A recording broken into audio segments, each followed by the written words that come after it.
Hello and welcome to PRSay. This is the official award-winning podcast of the Houston chapter of Public Relations Society of America. And I'm your host, Veronica Sofer. I have the pleasure of introducing you to some of our amazing members here in our Houston chapter. And this is our opportunity to connect and get to know each other, talk about trends that are happening in communications here in the Houston area, and really learn and grow from each other. So we will go ahead and get this episode kicked off. I've got two great guests, but before we do that, I want to make sure I take care of some housekeeping. So if you are listening on the podcast, make sure you hit subscribe. We don't want you to miss any episodes of PRSay. And if you are watching on YouTube or Facebook, drop us some comments so my guest and I can be sure to circle back with you. So with that, I'm going to invite Melissa and Hailey from CAMS onto the show. Welcome to PRSay. Hi, Veronica. Nice to meet you. Hi, nice to meet you. Likewise, I'm so glad to meet you guys. Okay, so we have Hailey Boy and Melissa Kinsella from CAMS joining us. And so, ladies, I'm very excited about today's conversation. I love when we have teams that can join us and talk about the work that you guys do together. But before you guys dive into what you do at CAMS, tell us a little bit about how you got into communications and specifically energy. Okay, I'll go first. Yeah, I'll let Melissa start. So I don't have your typical pathway. I'm kind of unique in that manner. My background, I've been in the workforce, I'd say, since for 20, almost 30 years. And it's, constantly evolving, but my background has always been project management, administrative, and government, ironically. And then when I moved to Houston, I realized that, it's one of those, you're either, as far as a career choice, you're either, in the medical industry, you're an attorney, or you're in the energy industry. Mm-hmm. True. Very true. So that's kind of how my career started in the energy industry. Is I moved here 10 years ago. Mm-hmm. And my first company that I worked for was an energy related company. And basically that evolved into the role that I currently have. And so just every role that I've had since I've moved to Houston has been unique in its own way. I kind of wear many hats. In my current role, I actually do administrative aspect, but also the marketing communications aspect. And it was a very unique opportunity, and I was very drawn to it when they proposed it to me. So that's exciting. Yeah, I love it. It's definitely not traditional. So but our members come from all walks and all spaces and all sectors. So that's very cool. And Hailey, what about you? How'd you get started in the business? So my story is kind of long, but I'm going to keep it shorter because so I was born in Vietnam. Mm-hmm. So originally come from Vietnam. For my parents back then, and like the usual stigma, it's either going to be accounting or medical, and between those two for me. But then I kind of stood my ground, and then I said, no, I kind of like, like business administration. I'm not sure what kind of part of marketing I like yet, but then kind of like growing up, I realized that I want to do advertising. So I got a chance to come to the United States and study, and graduated from U of H in advertising. Mm-hmm. That's when I started to work with different marketing agency, and I started with B2B industry. So mm-hmm. I have a lot of clients, different clients in different backgrounds in terms of like construction, manufacturing, and I started there. I did F&B for a while, but then I kind of liked B2B a lot. Mm-hmm. And then that when COVID hit, and then I started my graduate school journey. And then after I graduated, I found CAMS. And then I started working with Melissa, which is, I think Melissa is so much more amazing than what she told other people to be. Because she's like one of the people who you can count on in like emergency. Like this woman technically got stuck in an elevator. And then she legit just said like, you know what? I know people from the building that can get us out because the button was not working. And that's how she saved, like, technically the whole entire HR department was in the military. So I was like, Melissa, like, this company would not be running like without Literally, would yeah, not be right. literally. I do pretty well under pressure. Yeah. Yeah, well, definitely, and I love that story because, there we all need people like that on our teams, especially in the marketing and comms, space, because there's all kinds of stuff that comes to us. So tell us a little bit about what you guys do at CAMS. What's the structure? I know that, and we've had a lot of guests from the medical space, and even some tech, and so it's structured a little bit differently. But for those of us that are not in energy, what's a typical and how are you guys set up with like the marketing, PR, advertising, any stakeholder relations? How does that work in your shop? Sure. So I'll start and I'll let Hailey finish. Just to give everyone a background, CAMS is a privately owned company and we do asset management services. And the way I explain it to most people who have never heard of us, basically we oversee assets that, a lot of large PE firms will want, are interested in purchasing, say, a power plant. Mm-hmm. Well, they don't necessarily want to do the day-to-day operations or, manage the employees. So essentially they would hire us to come in and we would manage not only the facility, but those employees become our employees. And so it's unique in that manner. And it's, we actually have a role in not only just power plants, but battery, any type of renewable. So we also have a 24/7, it's a remote operations center. So we're unique in that we offer a lot of different, services. Mm-hmm. And as far as Hailey and I's role, it's constantly evolving. There's not one day that's similar. Yeah. Some days it's more chaotic than the other.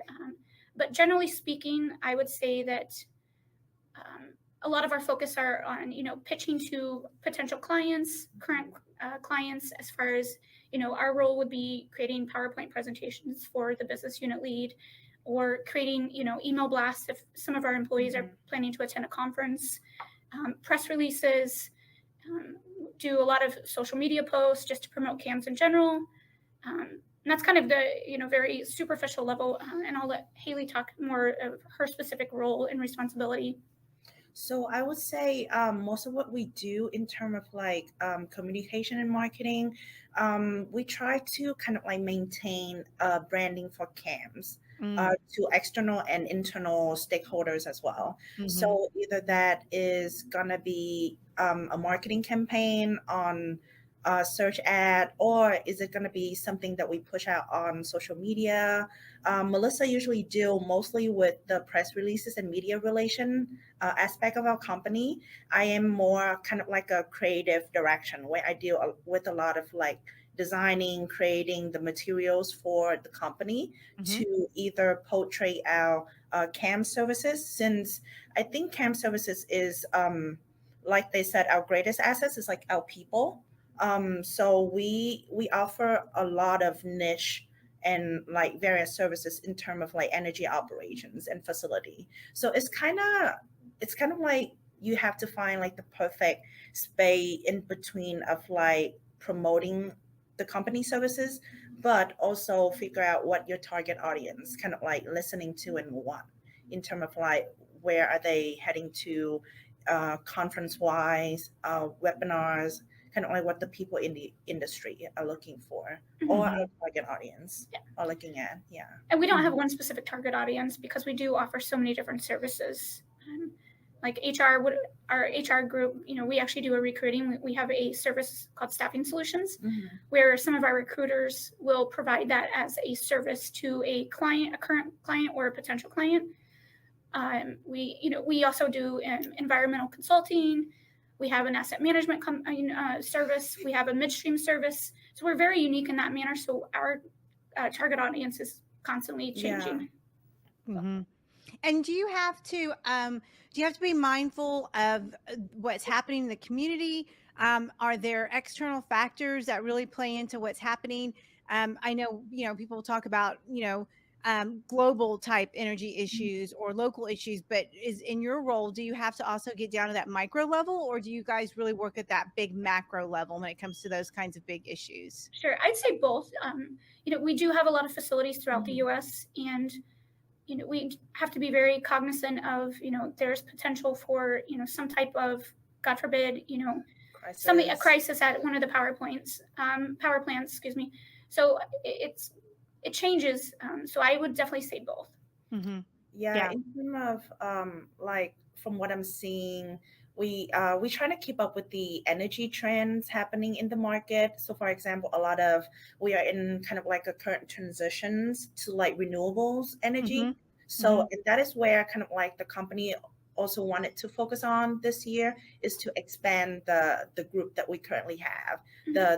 The amazing folks that they currently dealing with, like, solar, wind, kind of like facility, and to kind of like emphasize the service on that end.